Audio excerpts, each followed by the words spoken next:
Hello everyone, thank you for listening to His Dork Materials. I just wanted to take a moment to talk to you today about Anchor.fm.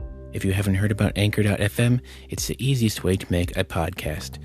Not only is it free, but the creation tools are included that allow you to record and edit your podcast right from your phone or computer.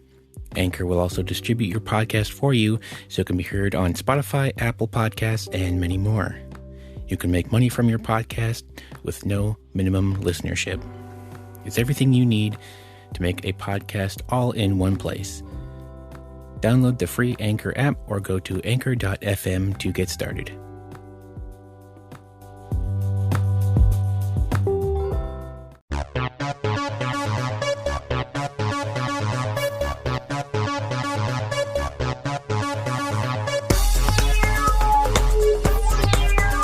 What's up, everybody? Welcome to the After Show Podcast, the podcast that comes on after the shows that come on TV.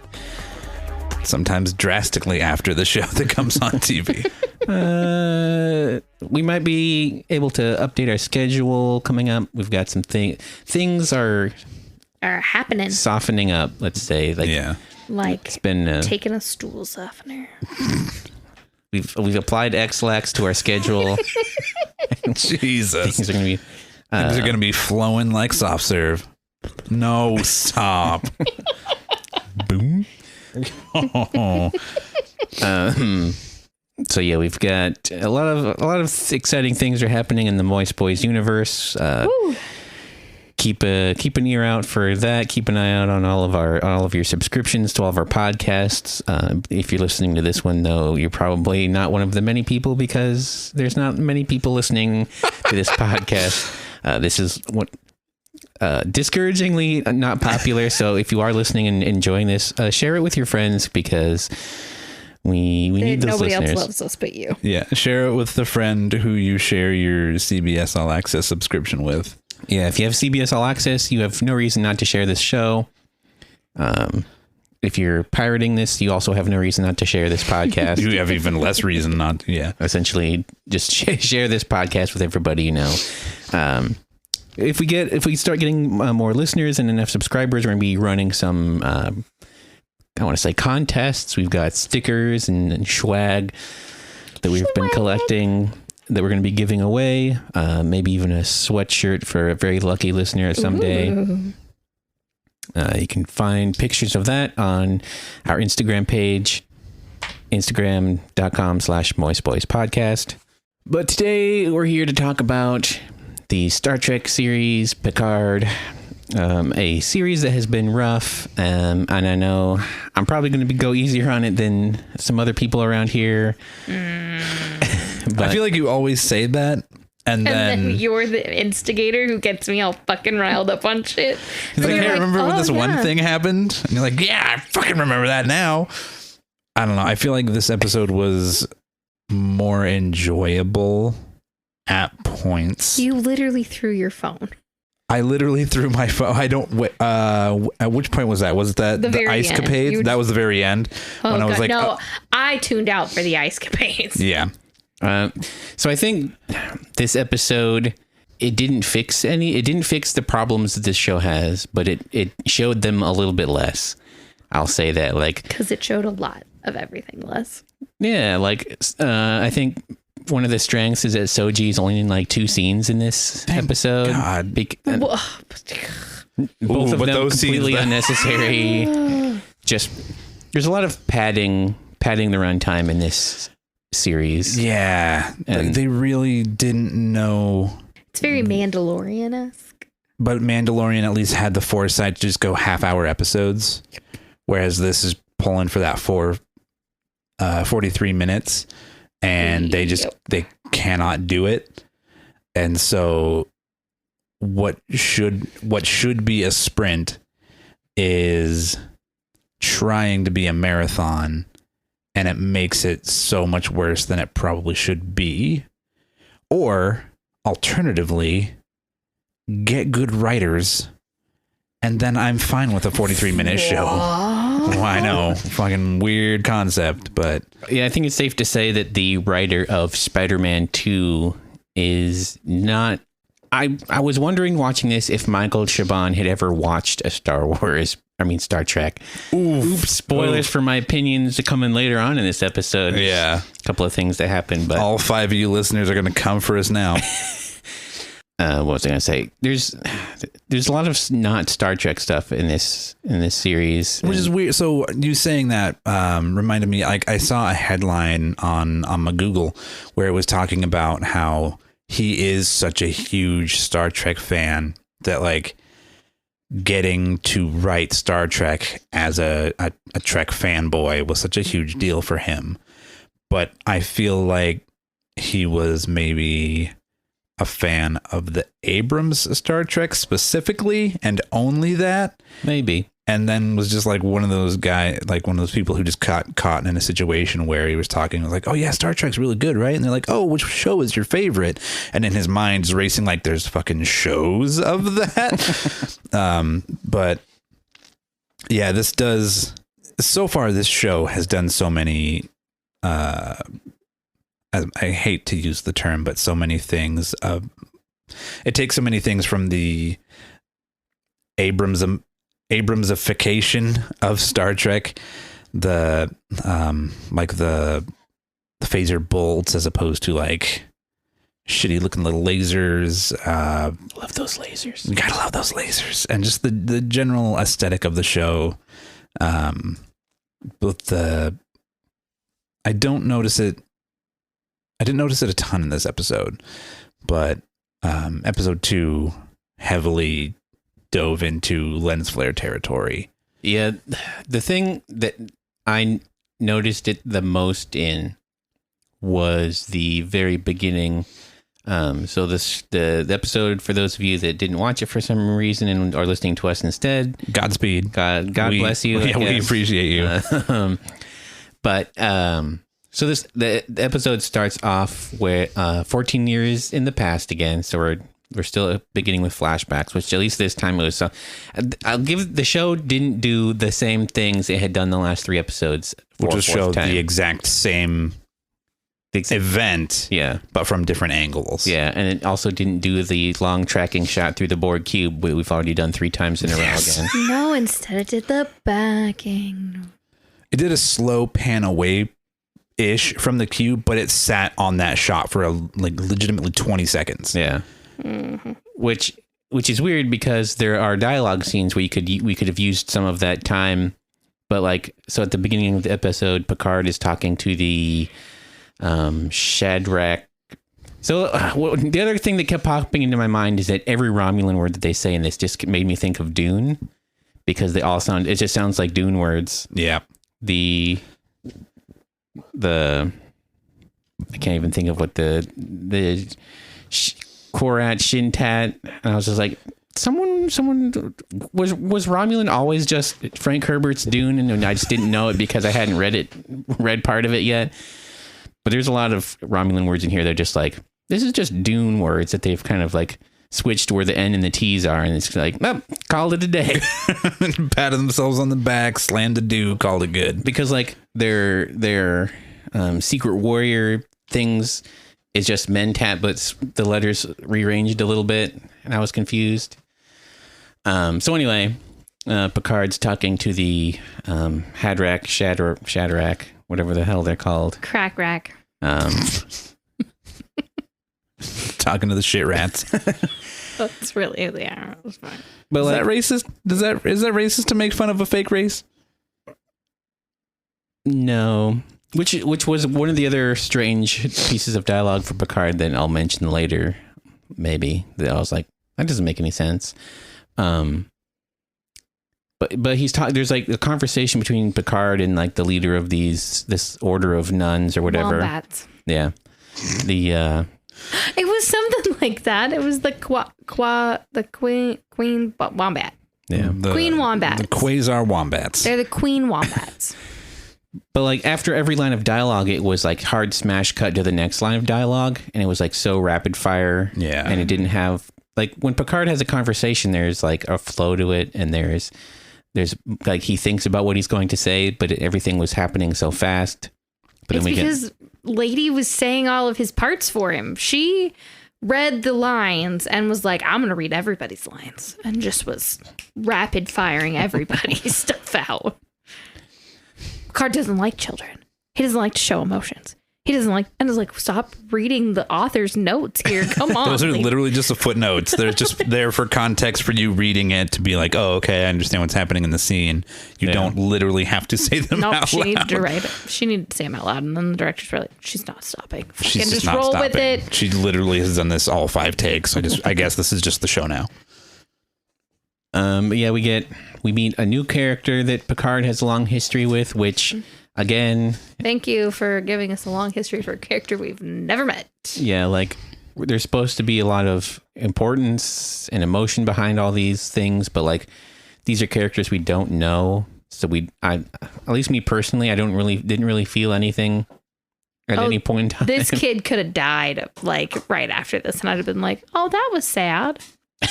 Trying to give him back my box. Can we? It's literally being picked up by the mics. Can we not play with the box on the floor anymore? No. But yeah, like we get reminded that Picard isn't a big fan of children. If you've seen TNG, you remember those couple episodes where he has to deal with children, and he has to deal with Wesley for a large chunk of the series. For a large chunk of the series, I mean that. Shut up, Wesley. Oh, that's right. He gets stuck in the elevator with like 2 kids, right? Yeah, 2 or 3, and he has to help save the day somehow. Yeah. And then there's the episode where him and Guinan and one of the worst Star Trek characters of all time, Ensign Ro, get locked into... There's some sort of teleporter accident, and they get turned into like 12-year-olds. Yes. And then that's the episode where like a 12-year-old hits on Riker for a while, which is really uncomfortable, which is really weird. I think it was Riker. Pretty sure that's what they were trying to make happen in that 7th season. That 7th season was really weird, and lots of weird stuff happened in that. But yeah, essentially we get like a 10-minute long introduction to this little kid that eventually we'll meet as an adult, and then the scene ends with Picard finding out that Mars was attacked by androids again, and then we get the credit sequence. Okay, so I guess a couple things. First thing, I get, sure, we'll do another flashback to the exact moment of the incident, but we're doing it somewhere else. I'll give them that. When he finishes his call, or he's being like, yeah, go ahead and beam me up. I understand that, like, as far as television and filmmaking goes, the technology has far surpassed what it was back in the day where people had to stand perfectly still. When Picard gets beamed up to the ship, he just starts walking downstairs for some reason. Yeah, it was distracting. Which makes no fucking sense, because then is he going to appear like midair in there and then like walk down the not stairs and just fall on his ass when he gets in the ship? Like it doesn't, it does nothing. It's just a way to show off that they don't have to be stationary when they beam them up to ships anymore. Yeah. And that took me out of the show more than anything, I think.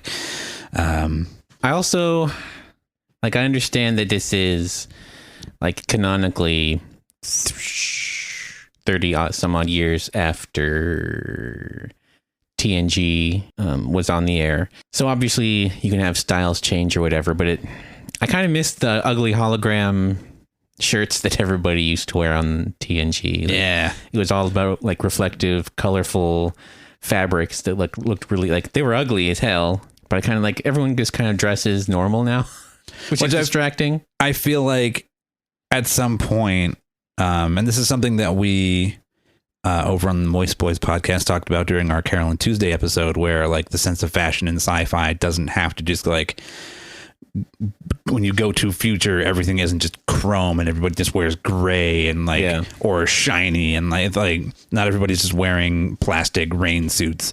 Like the sense of fashion just evolved, but it's still within the realm, because I mean, as we have seen, like cycles repeat, and things that were the tits in the 90s like just became cool a few years back. And it's like, yeah, remember those shirts where you like put your hand on it and the handprint was still there? Let's fucking bring those back.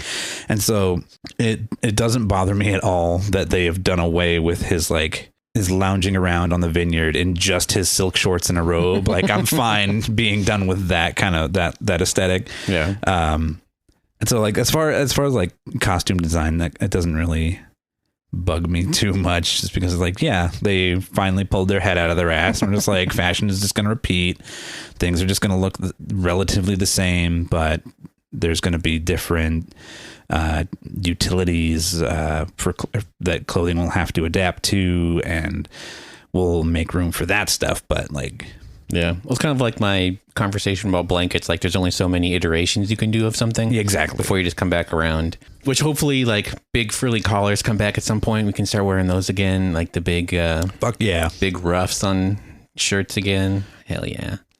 I'm just gonna say now, British people don't have the market cornered on powdered wigs. Like, we can just start wearing those whenever we want. Hell no, we don't. We can. Heather has absolutely nothing to say to any of this. Nope. I think she'll have some opinions as we go on through the episode. Maybe. Yep. Just waiting for that right moment to activate. So I never thought I'd say this, but I wish Akiva Goldsman would come back, because that first episode was so much better written than every episode after that. Yeah. Because for the first time in this series, I did not like Alison Peel in this episode. She knew she didn't need to be in it. The writers knew she didn't need to be in it. Yeah. And instead of finding something for her to do, they just made her go and be obnoxious for like a really long time. And just, and say things that were not funny in the slightest. Like, also, which don't fit her character. Yeah. She's a very, very brilliant scientist who is all of a sudden on the spectrum. Yeah, like, what the hell? Like, because her thing about how it's called space, because there's nothing there, but it shouldn't be called space. It should be kind of called a bunch of shit altogether, or some bullshit that she just goes on and on about. And I was like, is this scene still going? Yeah. And like, they try to do that thing that everybody does now, where if the show points out in the dialogue that what you just watched was bad, then it kind of absolves the thing of being bad, because Raffi comes into this scene and Alison Peel's like, oh, thank God. And it's like, yeah, the audience shouldn't be saying that as well. And I was definitely like, oh, good. Thank God this scene is finally over. Yeah. And like, the way to do that better would have been Rio saying thank God, because she was just standing there annoying him. Yeah. And so she was instigating and causing the awkward situation, but was also self-aware enough to know that what she was doing was fucking terrible. She also seemed to be enjoying it up until that point, because like, there's a point where she says like, well, there was another guy I used to bug all the time too, and he was my dad, and he had to deal with it. And then 2 seconds later, she's like, oh, thank God I'm getting out of the situation. It's like, yeah, you were enjoying yourself. So she was basically trying to make it awkward for him, and then he made it awkward back. And that's what she was saying thank God for, is because it got awkward. Because the book he said he was reading, it was an existential crisis book, basically. Yeah. And she was like, oh, yeah, that's not a topic killer. I mean, her presence in the scene was a conversation killer, so it was rough. That was actually the least of her second scene, I feel like, was way more rough. The one where she just literally walks secret into meeting. Am I allowed to be here? Okay, I'll just sit down then and do nothing. The whole scene was pointless and bad. Yeah. Because we didn't learn anything. Like, we learn again that the Shalrad, Kirat, the Shi'ar Empire, the Shirai Ryu is all the Mortal Kombat fans out there. Yeah, essentially, it just reiterates there's no story in this series yet.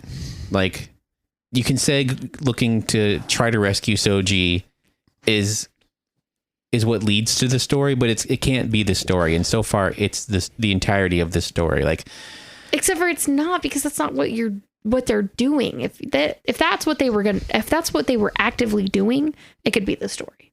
Raffi is trying to keep them on story. Yeah. Well, it's the Picard thing is like, side quest.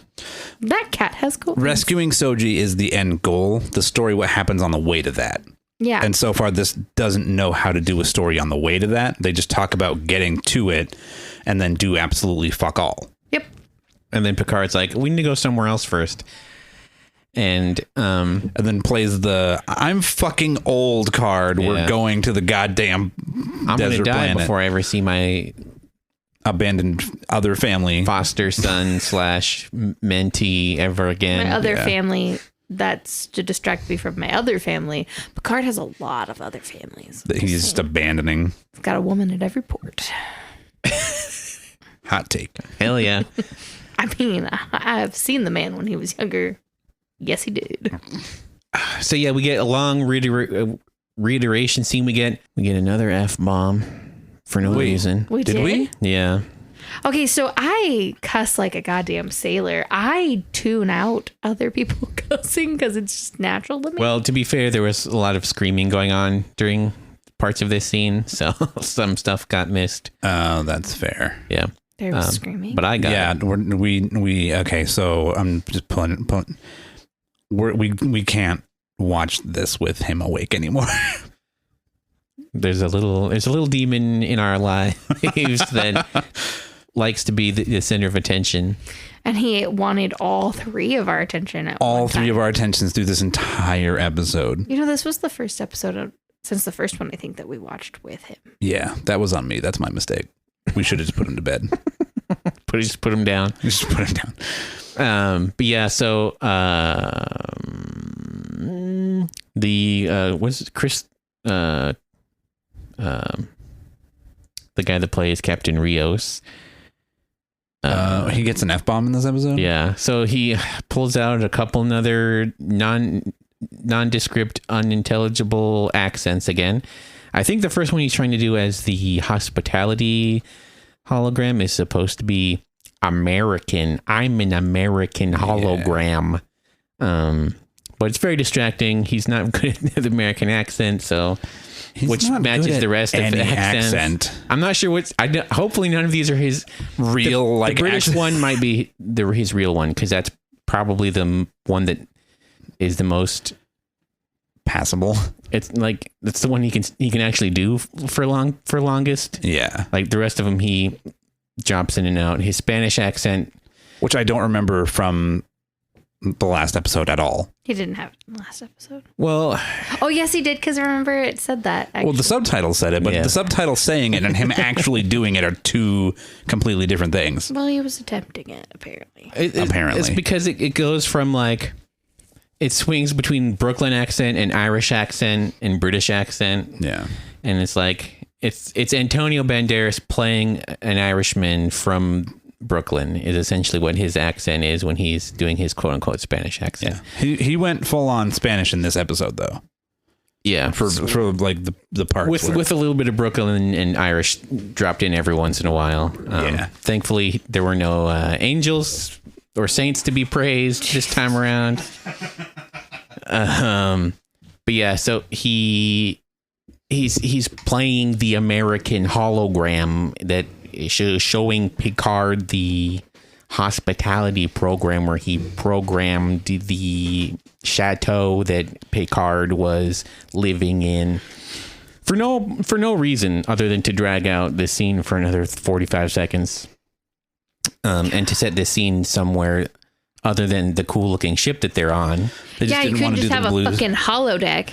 No, you can't. You couldn't just have it be they had to be like, hey, we paid a lot for that location, so we're gonna shoot there a bunch. This set was expensive. We're gonna keep using it. Goddammit. Yeah. Yeah. So everybody, or Raffi and Rios walk in, and the hospitality hologram is like, oh, and disappears, and Rios is like, I hate that fucking hologram. Smash cut to outside the ship. Really awkwardly. Real awkwardly. Yeah. I was like, what? Fuck? Yeah. And then we go back in to have essentially just recapping the last 3 episodes. Like, I can't think of a new piece of information that we learned other than Raffi doesn't like Picard, or JL as she continues to call him. But we knew that from their first meeting. So yeah.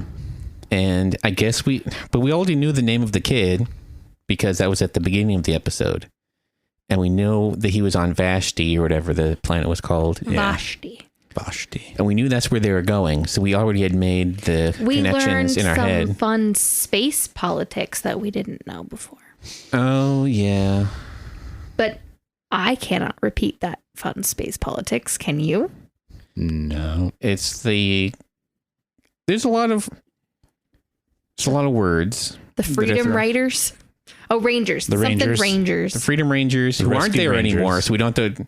So there's these things called the Freedom Rangers. Forget them; they're not around anymore. Yeah. And instead, this mob boss named It's the Khan.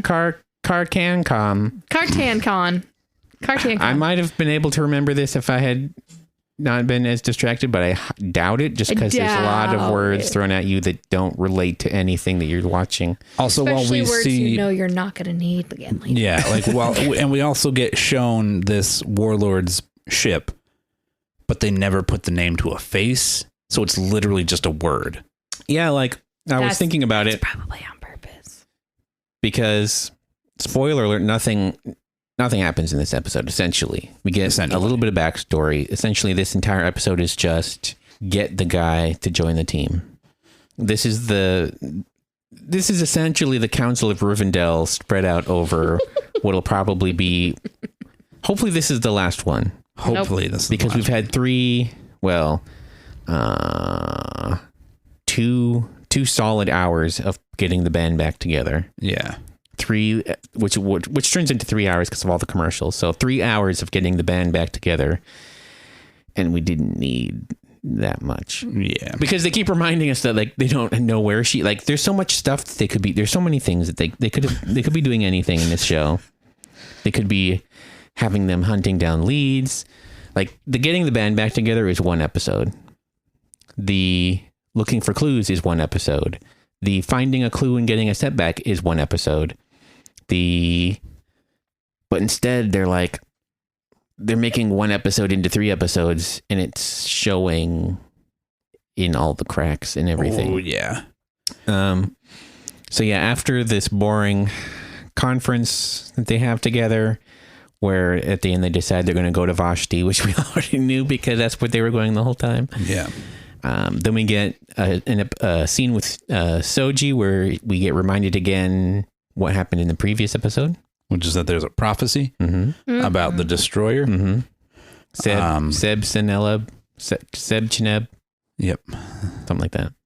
And then the end. That's it. That's literally the 30-second scene, which was not necessary. Yeah. Also, towards the end of this episode, they do a thing that we'll get to that's about that was obnoxious to me.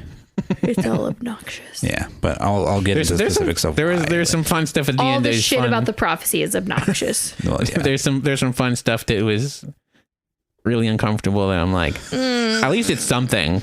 There's so much of this that isn't. So as much as stuff doesn't happen in this episode, I appreciate that it's mostly Picard. Yeah. There's a lot of Picard going on here. There's a lot of Picard talking to people. Which even that is getting it's starting to wear thin. The problem is it's Picard talking. It's Picard having the same conversation now for a third time in a row. Yeah. Mm-hmm. Well, kind of fourth time, because the first episode was definitely getting the band back together, but he was the lead singer that has to start their reunion.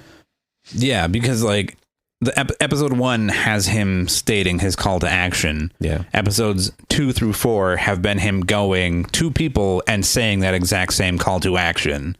Yeah.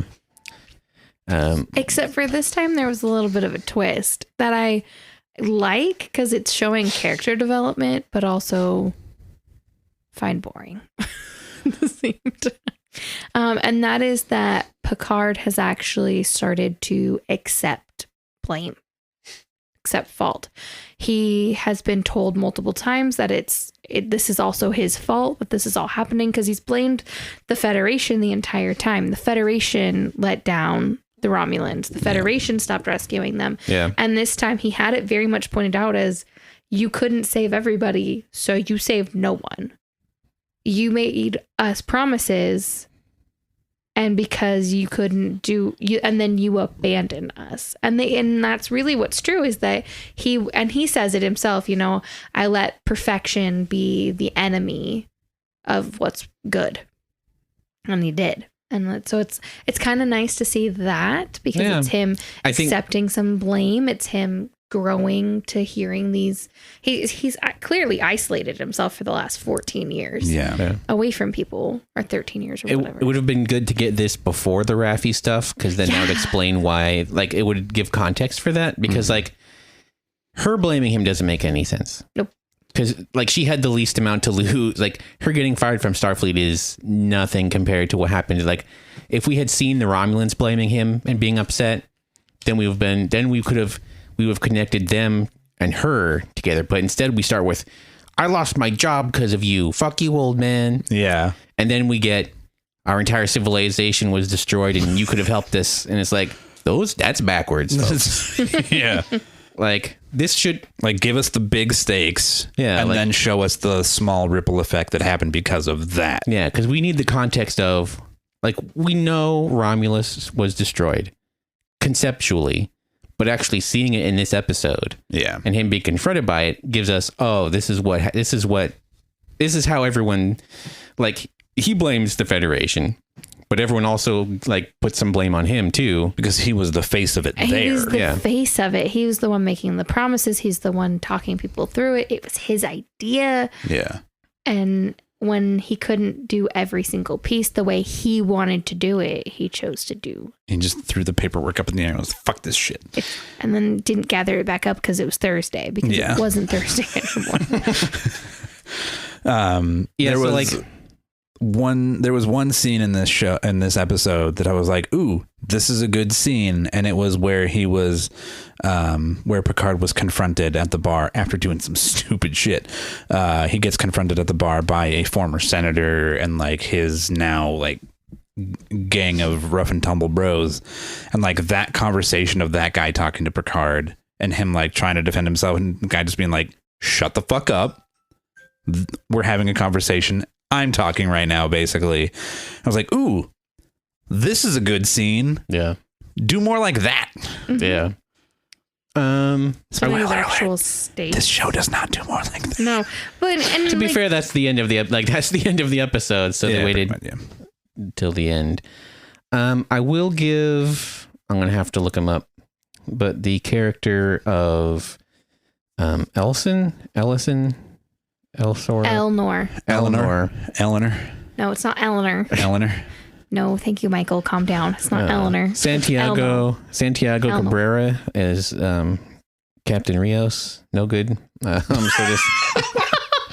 Jesus. Elnor is his name. Elnor. Elmer. Of the crew that Picard's put together so far, he looks the most interesting. Yeah, like he looks the least like annoying. He's gonna bone 7 of 9. I'd be okay with that. I'm calling it. I'm calling it right now. I'd be okay with it, but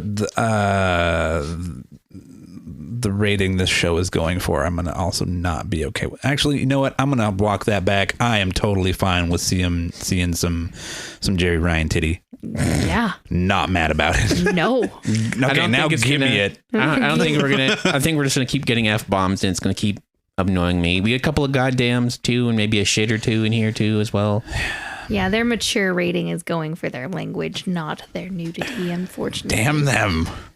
I mean, I'll also take the nudity. CBS All Access, if you're listening, we would like the nudity. Yeah. Not Picard's.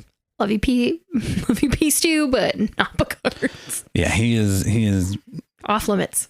Yeah. No, thank you. He's not in his Dune days anymore. He's not even in. There was literally a movie where he played like, I don't remember what it was, but he like was a former spy or something like that, and was basically just dealing with being paranoid for the entire movie. And then it turns out the thing possibly was actually happening. But like, there's this like very like depressed shower scene towards the beginning of the movie when he finally realizes like his paranoia might be getting the better of him. And it's all shot from behind. But I just remember being like, ugh, he's an old man. And I was like 11 at the time of watching this movie. So like, good Lord. But folks, Star Trek is TV PG. Yeah. Maybe TV 14 if you have can't remember her name from Enterprise, but she played the Vulcan on that show. Spoiler alert, I only watched like the first 2 episodes of that series and gave up when it was originally on the air, so that was 19 years ago at this point. I mean, that theme song stopped me from watching that show. That song is trash. Yeah. But Star Trek, it's not supposed to be the adult sexy time show. No. And that's what they're trying to make it into be. Narek would beg to differ. So, speaking of Harry Treadway, I've given him a lot of shit on this for the thing that he's good at, and that what he did in Penny Dreadful. He's supposed to be the little creepy dweeb that everyone picks, like all the real men pick on. Like in Penny Dreadful, he plays Dr. Frankenstein, but he plays him like he's a nerdy dweeb, and like he's actually like an incel for like the second through part of the 3rd season, which that's what he's good at playing. Like he's got a good incel face. Like I'm sure he's perfectly fine person in real life. Maybe. Yeah. I don't know. I've never met him. The couple episodes of The Crown that he's in, like he does the way they made him look in that, which I feel like took place like late 60s. He was Roddy. Like he looked fine in that, but he also didn't have his shitty pube beard. No, and he was meant to be a piece of eye candy. Yeah, and like this, the way they made him look in that, like I'm gonna call it right now. Bro should be blonde. Mm-hmm. Because in The Crown, he's like blonde, curly hair, and it's like... And it looks good. And it looks good. And it's like, that's what his hair is supposed to look like. He should be clean-shaven, blonde with curly wavy-ish hair. Yeah. And tan. Or... like, yeah. Or a pasty dweeb.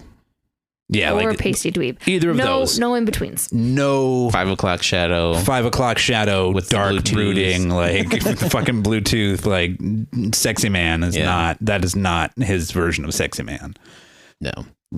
He played snivelly well though in this episode, I feel like. Yeah, that's what you hire him to do, but like they tried to make him beefcake for the first 3 episodes and I wasn't here for it. It's a facade. I like that it was a facade now though, knowing that when shit hits the fan, he's a snivelly little crybaby.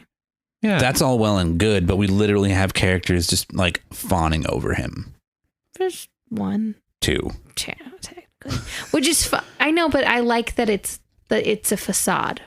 Yeah. But it, like just like with the Raffi stuff, you front load all that stuff. Yeah, if you had told me that in the first episode, I would have been much more on board with it. Yeah. Like because also it's a weird facade because stupid ice capades. Yeah, so the only thing that Soji does in this episode is that she kind of figures out that he's hiding something. She does. She's fucking... So I'm very confused on how they're trying to write Soji. Same. Because I think they are too. Because in this literal scene, she is becoming very suspicious of him. Mm-hmm. She's talking about how she's a very trusting person by nature, but he's got her hackles up basically. And she starts asking some really pointed questions. And then this is the second time this has happened where she starts asking pointed questions and he goes, "Come, let me show you something." And she fucking forgets everything. Yeah. And is like, cool. My panties suddenly are off. He's got that magic memory erasing D. He doesn't. He can't. I don't know. I mean, he could. He could. But like, we don't know what Romulans are packing, to be fair. True. Yeah. He might look like a 98 Passat on the outside. But on the inside, who knows? Well, and I'm just confused because, like, why she's clearly asking him pointed questions. He distracts, which is what he's done before. Mm-hmm. But then he himself is like, now I have reasons to doubt me. And starts shit with her. And then he's like, oh, I'm trying not to act activator. Well, maybe don't start shit with her, bro. I'm planting the seed of... What was it? The seed of doubt. The seed of what? doubt. We don't like. Yeah. Because of him, of herself, of her life. Of the Romulans, which we already like. It's already been like the defense could be she's an android. So there's like programming bullshit going on. But on the other hand, like it's already been shown that she just knows things.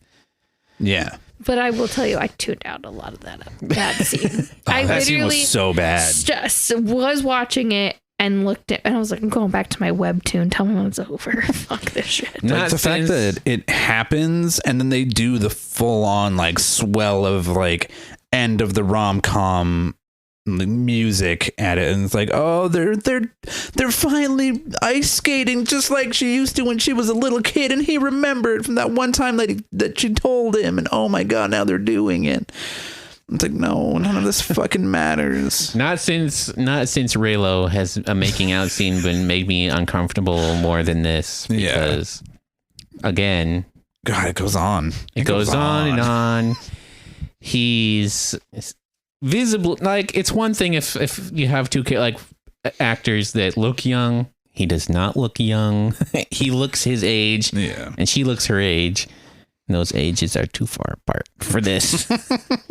Also, I will say, leading up to this scene, I was about to call bullshit on him just being like, come see the Borg. What did you call it? The Borg. The Borg ritual. The Borg ritual. And he's like, the Borgs don't have rituals. He's like, well, come with me and I'll show you. And I was like, no, you do not get to drop some new lore this late in the game. And then it turned out to be this bullshit scene, and I was even more pissed. Also, I don't know if it's the characters that don't know what the word paradigm means, or if Michael Chabon doesn't know what the word paradigm means, but there's a scene that in their conversation scene, they're just dropping paradigm left and right, and it never makes, like, half of her dialogue is her being stupid, and the other half of her dialogue is making no sense whatsoever, because she'll just like start going off on paradigmatic yada yada, and my eyes glaze over, and I don't care anymore because the words just don't make any sense. Yeah, pretty much. Also, is the paradigm like the mission they're on? Is that like what that is pertaining to? It's part of the problem. It's unclear what happens to the aliens after they get deborged. Yeah, because at first I thought they were dead. At first I thought they were dead, and they were just like collecting all the Borg pieces off of them to study. And then we are led to believe that some of them survived but went crazy. And in this episode, they hint that they're all alive, but only that select few went crazy. But we never see we never see the end result of anything. So we don't know, like you kind of have to just piece together what the hell they're doing here. Also, are you telling me that out of all of the people that the Borg assimilated, this was the first batch of Romulans, and that's why part of this went wrong? Because that was mentioned in a previous episode that these are the only Romulan Borg. So you're telling me out of all the assimilations of all of the people the Borg had, this was the first time they'd ever hit a Romulan ship. Yeah. And so what they seem to think is that something about getting that ship and that group of Romulans is part of what destroyed the collective. Mm-hmm. Except we know that's not true because we watched the collective get blown up. Yeah. On Voyager. Yeah. Janeway did it. Don't steal dare. Janeway's valor, goddammit. Don't you dare take my women's thing. Yeah. So if that's what this show is hinting at, and that's what they're going to plan on doing, or that like there's something about this ship, not the cube, but the ship that got assimilated. The Raynor, the James Raynor. Yeah, the James Remar. Something about that ship specifically and that crew getting assimilated did something they think, and for some reason we are now led to believe that there are a bunch of androids out there somewhere. Yeah. Well, that's what they've always clearly thought. But synthetics have been illegal and like these two. Like that's if you've listened to their like weird contact, and they clearly think there's a nest of them somewhere. And these two are the first two to just be released out. I mean, when she was talking to Vulcan lady, I can't remember. The Commodore. Commodore. Oh my God. Speaking of Commodore, we did not introduce ourselves. That's fine, because you already know that my name is Josh. I am the Commodore. And I'm the best bro ever. Fuck, we're 45 minutes in. Fucking. Anyways, when the sister was having her first conversation with the Commodore they hinted at the fact that there's a nest of them fucking somewhere. Yeah, with Bruce Maddox probably. Yeah. But so trying to parse out what has happened, because everything's so bizarrely explained. Because in the first episode, we were led to believe that, because I thought that Soji and Dash are created at the, I guess they wouldn't have been created at the Daystrom Institute, even though we are not told that there was did she say that he had a secret lab somewhere that he must have made that, like, possible. I feel like she alluded to the fact that he would have had to, because nothing came in and out of that building without her knowledge. Yeah. I thought I was paying attention, but I guess I wasn't paying attention. Or everything is just very opaquely explained that it's entirely possible. So I guess because what it's when they were explaining, because when she was, I thought there was like, I was thinking that there was like a forgive the pun, data cloud out there somewhere just floating around.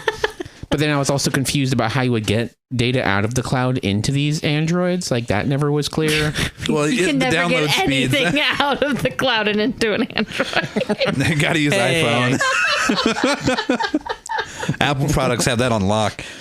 I'm just saying they now should have named him whatever. It shouldn't have been Bruce Maddox. It should have been Bruce Apple. Thank you, Tim Apple, for to be fair, Apple wasn't around when they didn't have, when he was created, they didn't have the iPhone. No, not at all. They have it now, though. Yeah. So now you retcon that shit to have been an I, like, my name was always been Tim Apple. Yeah. That was his secret identity. And then again, I think part of the problem is you're introducing, like, give us what the fucking story is. Like, give us enough that we know why we're watching the scenes we're watching, but we don't, because we're watching scenes and then we're later realizing why we watched them. But we're watching everything in reverse order. And also, this is like shows that shouldn't be serialized and are forced to be serialized all have the same problem where they don't have a story to tell. So instead they stretch it. Like, the story, you don't get it until the last episode. Yeah. And I feel like we're not going to know what the story of the season is till the last episode. And we're kind of just like following these people around, watching them slowly build a group.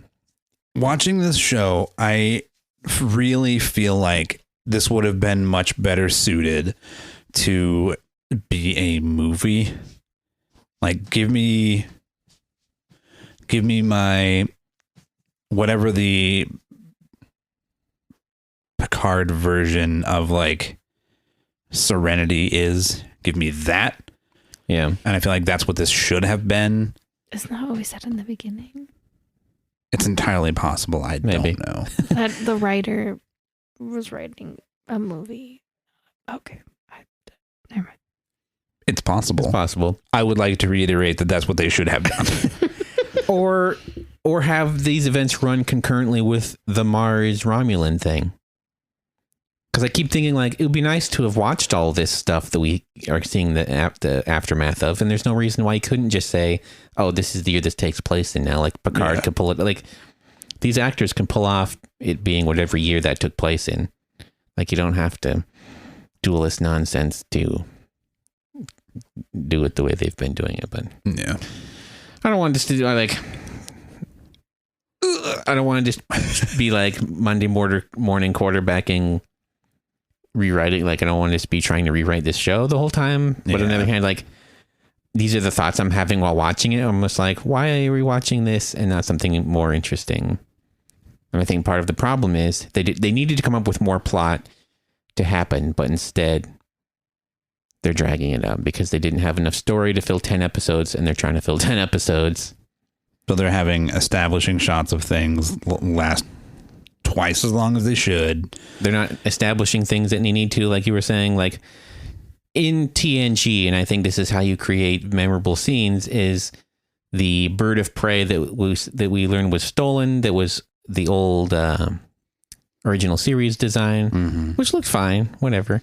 Yeah, it was cool seeing that. But it would have been nice to see the captain, or like see who was in charge of it, and have a scene between him and the captain and Captain Rios where we get some sort of stakes are built. But instead they're like, here comes the ship. And at the end of the episode, here comes the ship again.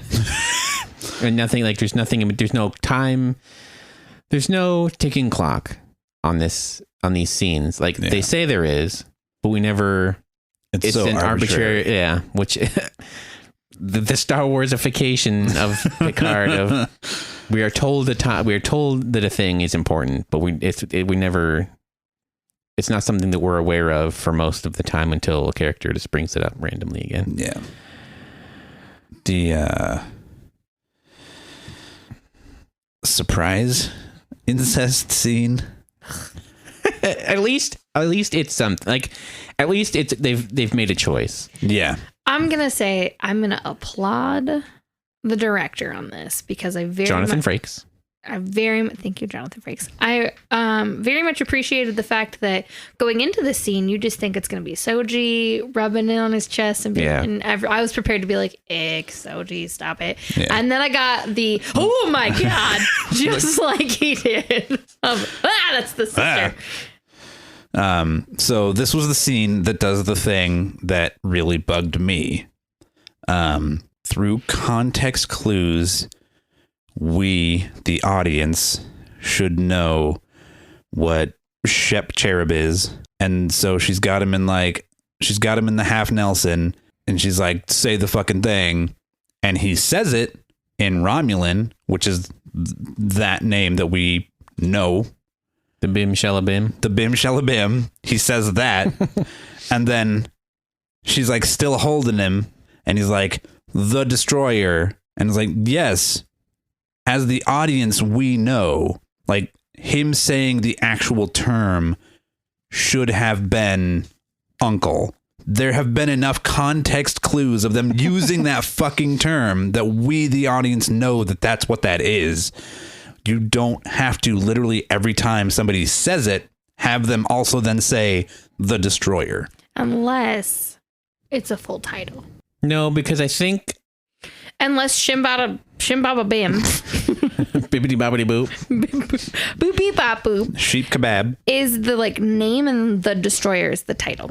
But I think the crazy woman only calls her Bim Shalabim. Yeah. And not the Destroyer. Is it actually Bim Shalabim? It's not. No, that's from Johnny Quest. I was like, Which is the thing I was trying to remember earlier, so thank you. Bim Shamalamalam. The Shamalama Ding Dong. Does she only... No, because she says, I know who you are. Again, you're the Destroyer. The way that this series is set up, we don't know. We don't know because Bim they're just... Bim is the name, and the Destroyer is her title. Maybe, but like they're... Bim Shalabim. It's a weird because you're mixing languages. Shibidibidibidibida is Bennett wrote it. It was yes, dude, that is definitely how you say cat. But it's just one of those things where mixing languages to create the title of something doesn't necessarily make sense from specifically like a Romulan standpoint, where they would just be like, well, fuck that language. This is our language. We're going to call it this thing. So I feel like sheep kebab is Romulan for the Destroyer. Kebabbles. Kebab. Kerpobble. Kerplunk. And then saying the Destroyer is just for the audience to be like, oh, that's what that means. But then they just keep doing it, and it really it really bugged me that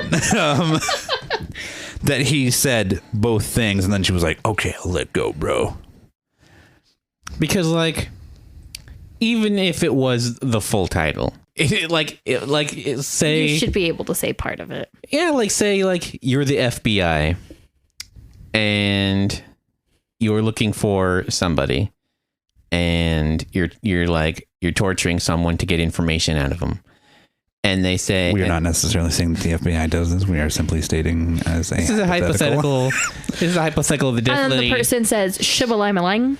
And the person's like, and they're like, "Who? Say it." And he's like, Ted Kaczynski, the Unabomber. Like you don't have like once you got the Ted Kaczynski out, you're like okay, that's what we got needed. it. Say it, all of it. Yeah. The Unabomber. That is exactly my point. Of just like, Yeah, like he said the thing. yeah. Like she should know what it is. We should definitely know what it is because they've said it 3 times in this episode. They said it twice in the last episode. Yeah. Shimmalong dong.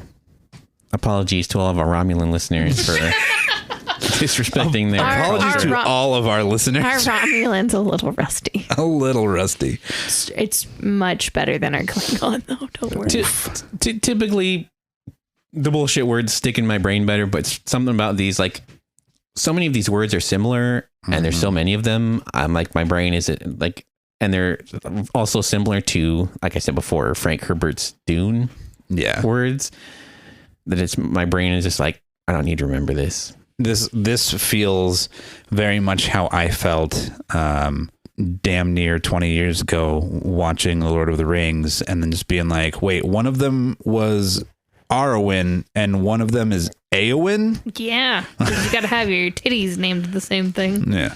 And the bad guys were Saruman and Sauron. Yeah. Excuse me. And then you had Merry and Pippin. I can remember those. Yeah. Not which one's which. Nope. Usually. And so here's the thing is I'm with you, Josh. Like usually these weird words like stick in my brain too. Yeah. Context clues from the previous 3 episodes tell me that I don't need to remember this shit. Yeah, because they're just going to remind us again. It's either they're gonna drill it, they're gonna literally shove it down our throats by saying it so often, or they're gonna mention it and then not ever mention it again. Yeah. Like the warrior nuns. the Geoforce Rangers. Oh yeah, those guys. Yeah. Yeah, the warrior nuns. We're not gonna. Probably not gonna. I mean, I feel like Eleanor is probably gonna bring it up.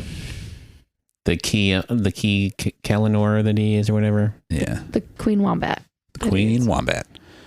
I will. So With a KWEEN. Queen Wombat. we've been shitting on a lot of stuff, but I think the stuff with Picard on the Romulan planet Vashtor. Vashta. Was it Vashta or Vashti? Is Vashti. It's Vashti. Yeah, gotta pull on your full Klingon, guys. I think most of that with him was pretty good, and I think that was it seemed to be a big, like, we've been talking more about the scenes that we didn't like than they happened in the episode. Like, they were really quick. They were. It's just so frustrating because the entire show seems to just be doing Because there's so many. that way more often than it really should, and it just is focusing. That's because there's one scene that we all liked in this show, and there is many that we don't.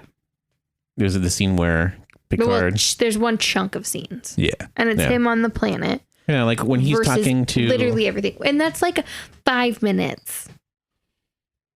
when he's talking to Elnor and he's like making his case to have him join the team. Like, that was a good scene. Like, there's some interesting things. We do get some reiteration of stuff about Data, but I was fine with it because like it made sense in the context of the show, and like it wasn't just the characters telling each other things they already knew to pad out the time. It was like it made sense in the context, and I was fine with it. So like I would say like the last episode, even the Picard stuff was kind of weak. Yeah. And in the previous episode, there was hardly any Picard, or am I thinking the other way around? Episode 2 had barely any Picard. Yeah. Episode 3, the Picard stuff was pretty rough. Yeah. But this had good Picard stuff. Yeah. I just wish everyone else's stuff was also as good. Again, we get a second new hologram in this. Oh God. Who was like full on Spanish, so he was just speaking Spanish, I think. Yeah. He had long hair, so you can tell them apart. I'm not a fan of it. Like, I'm over him doing different voices. I feel like for Rios characters. is just gonna be. He himself is just a hologram. Yeah, because when Picard was like talking to him in the last episode about his ship being really pristine and blah blah blah blah blah. Because nobody actually lives there. Nobody actually lives there, and Rios is actually a hologram. That would explain why his cigar keeps popping in and out. Yes, it Yep. would. Not continuity issues, because This show definitely doesn't suffer from that. As far as I've seen, but The only thing that wouldn't make sense, maybe he uses it as like a disarming mechanism, but when we're first introduced to him, he's got like that big chunk of ship in his arm. yeah. But also, like, he doesn't, like, he's got this big giant gaping wound and he just puts a sweater over, which I thought was weird. But if he is a hologram, which actually that's a good catch. And if it doesn't turn out to be, I'm going to be super pissed. Super pissed Because now. a lot of shit's not going to make any goddamn sense if it's not the case. Yeah. Yeah. Also, ta-da. like fan theories coming out. They've implied that he was on another ship, but this could just be like the hologram of him. Yeah. I mean, like Robert Picardo's doctor was on multiple ships. He was on E. He was the doctor there. Yeah. He was But they also said the that he doctor was on like Voyager. the executive officer on another ship. But this could just be, if it, like, I feel like at this point it's like 60-40. It would make sense that he is. Yeah. But also 40% where it's like, well, that scene doesn't make any sense anymore. But I guess maybe he doesn't know he's a hologram. I don't know. That could be just a recurring theme of this show of just programs not realizing they are just a program. Yeah. So there's kind of a boring space fight that doesn't make any sense because I don't know.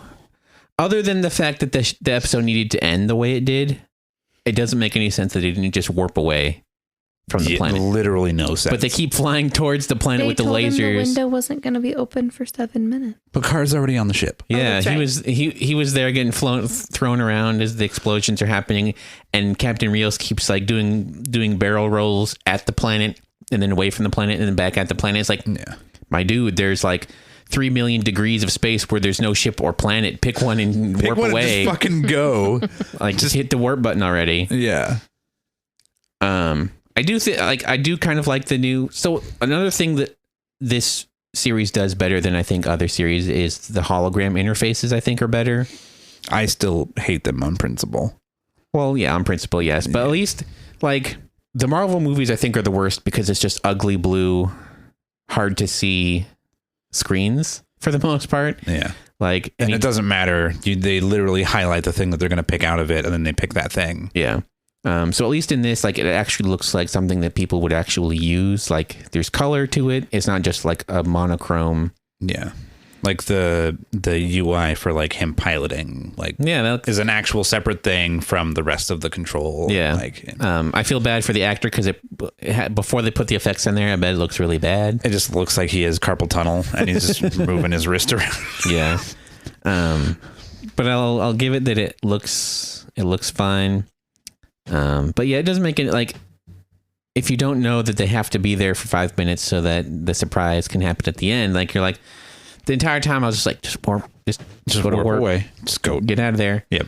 But then we have to have, Just pick a direction, keep doing barrel rolls to avoid the laser, but just get the fuck out. I will give them that there's laser beams and not bolts. Yeah. So kudos to that. Yeah. That's kind of cool.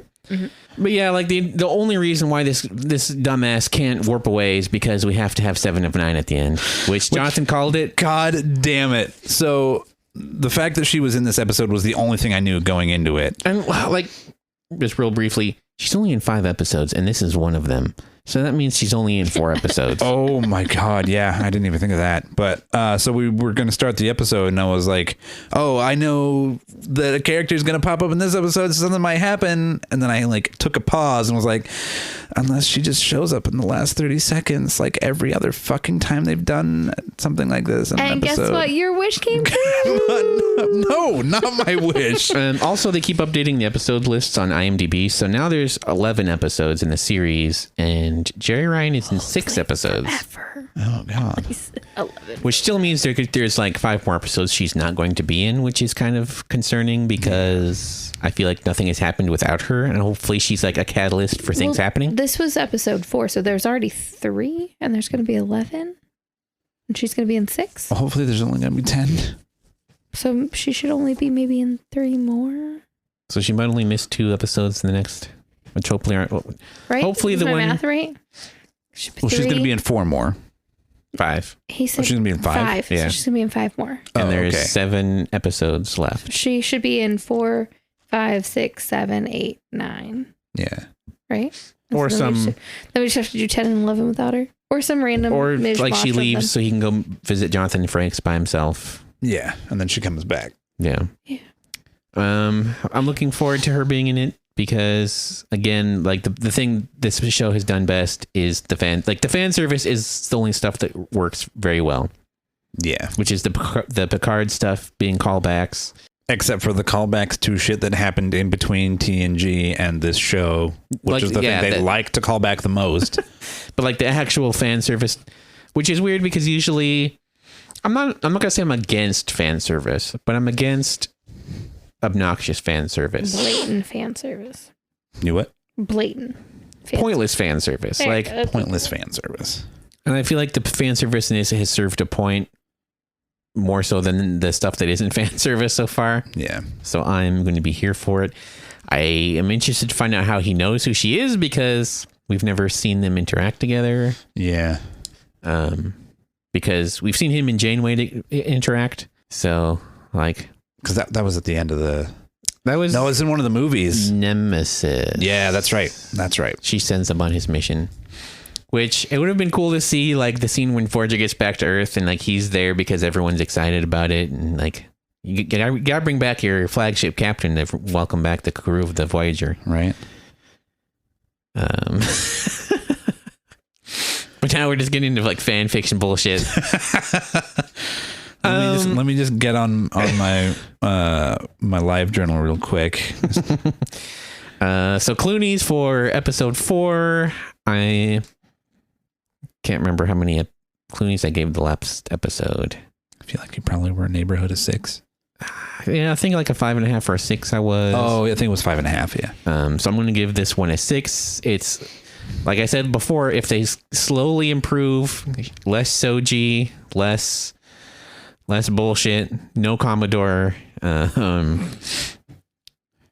if the quality improves at the rate that it has been the last couple episodes, I think by the last maybe hopefully 2 episodes are going to be really good again. But it's going to be like a big U shape between episode 1 and then slowly like it's going to be the Nike swoosh in quality level. So with that in mind, I'm going to give this one a 6 because while it was better, there was still in like every time Picard wasn't on screen, I was just asking, where's Picard? When you base so much of your show around not Picard being on screen, that's not great. Yeah. But I'm looking forward to 7 of 9 being there. I think so far Elnor hasn't been obnoxious, which is a new characteristic for the new characters. Yeah. For the other 3, I think, as much as I liked Alison Peel and was looking forward to her being in this episode, she was actually really bad for the 2 scenes that she was in. I can't with Raffi. Raffi is awful. It's fucking awful. And Rios isn't anything yet. Except for bad at accents. Rios is bad accents and that's it. So that's obnoxious.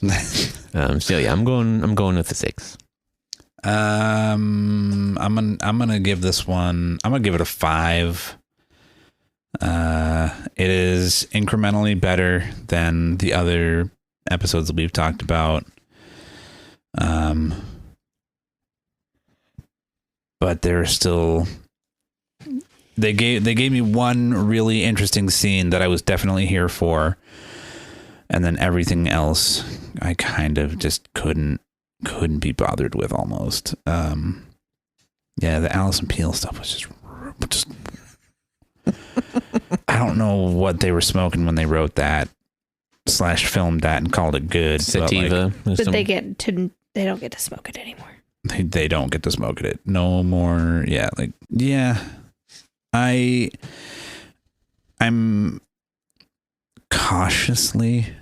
very cautiously optimistic about going forward, which we'll talk about after we get our spoiler stuff out of the way. If that's a thing, I don't even know if that's a thing that people care about, but we'll do it that way just because it's just to keep the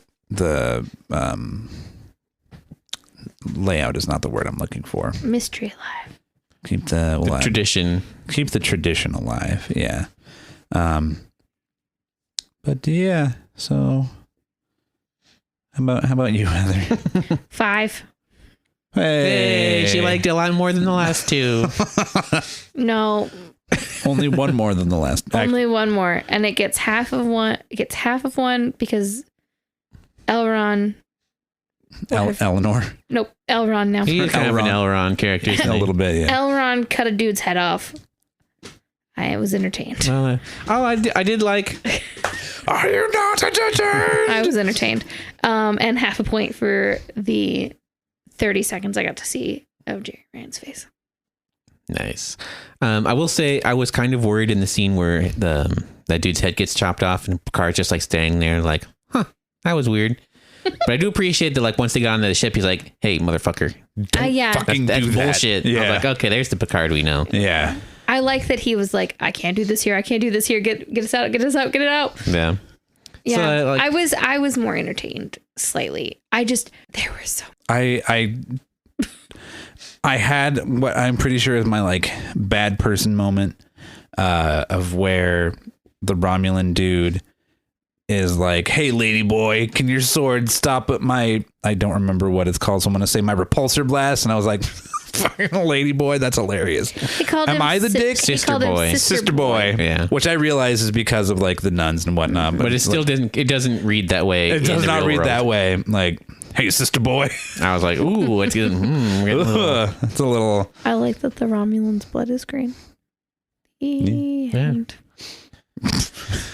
Yeah. So for those of you that are listening to this, all three of you that kind of download this across 3 different platforms, whatever you guys do, I don't know. Please share this with your friends. If you know anyone else that you want to hate watch this with, I feel like this is a good podcast for that. I know that a lot of the other podcasts are a little bit higher up on it than kind of we are, I think. I think everyone else is giving this like 7s and 8s. And we're over here with our 5s and 6s. Our 4s. Our 4s and 3s. Yeah. But yeah, we appreciate you listeners out there, and please rate us, subscribe, do whatever you have to. Help us get the word out. Share it with your friends, share it with your enemies. If you know someone that really loves Picard that you hate, make them listen to our podcast to anger them. I'm not gonna lie, like at this point I will take the rage clicks. We'll take the hate listens over here. Variety is the spice of life. You can't just live in your echo chamber forever. You gotta get out there every once in a while and just have a conversation with somebody who doesn't like the thing that you might like. It's always good to remind yourself, like, whether or not you do like something based on how much you're going to defend it in your head. If you're like, hey, I disagree with that, or like, oh yeah, and like you suddenly realize like, oh, I don't like that thing as much as I thought I did. Yeah. Which that I don't necessarily think that is like our goal. We're not setting out to change people's minds or anything. No.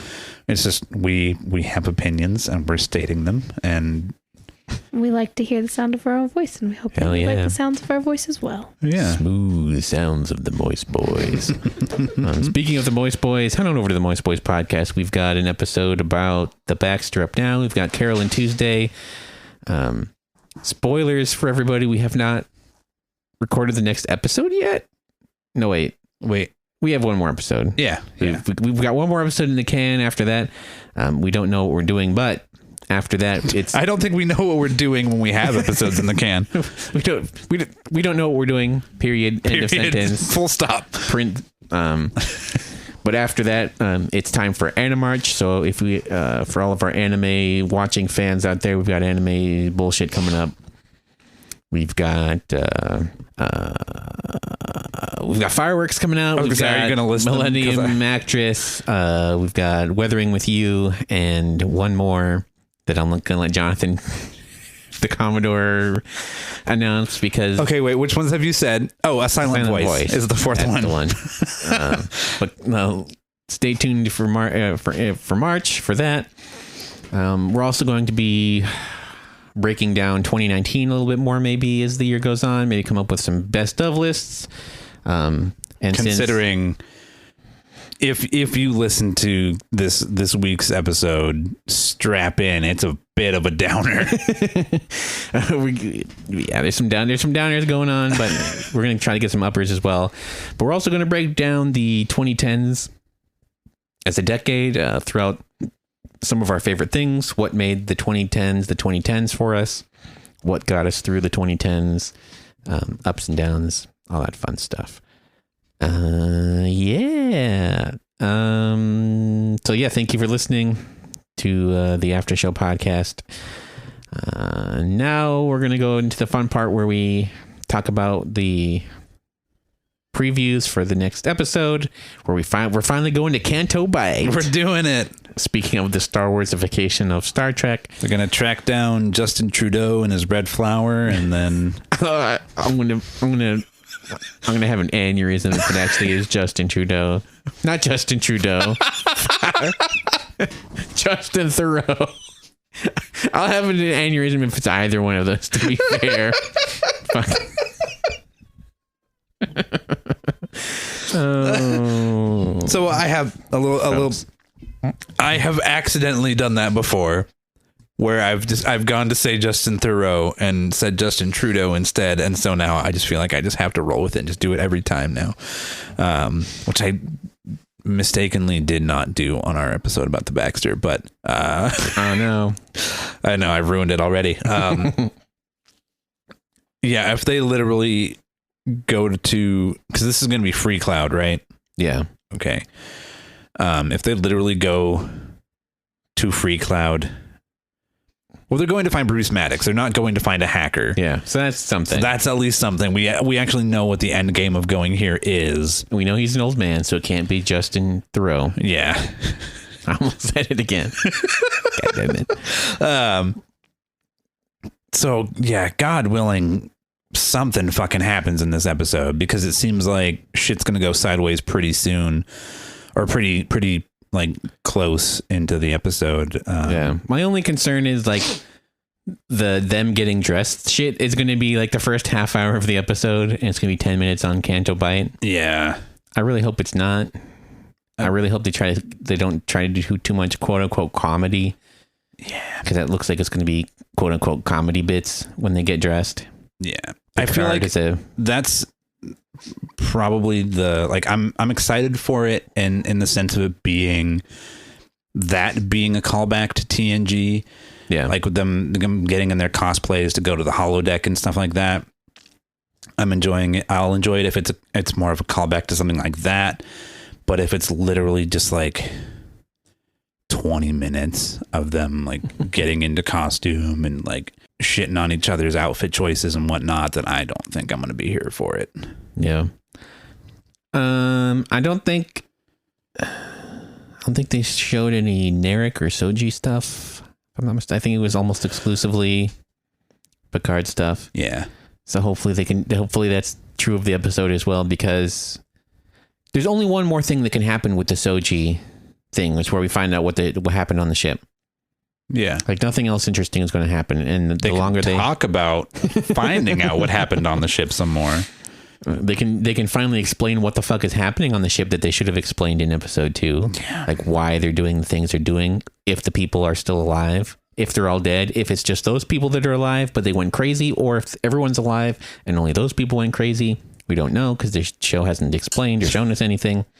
The show isn't quite sure yet because they're still writing the episodes, it seems like. Yeah. And then, I'm just going to come out and say it. Just let Narek fuck his sister. Just commit to it.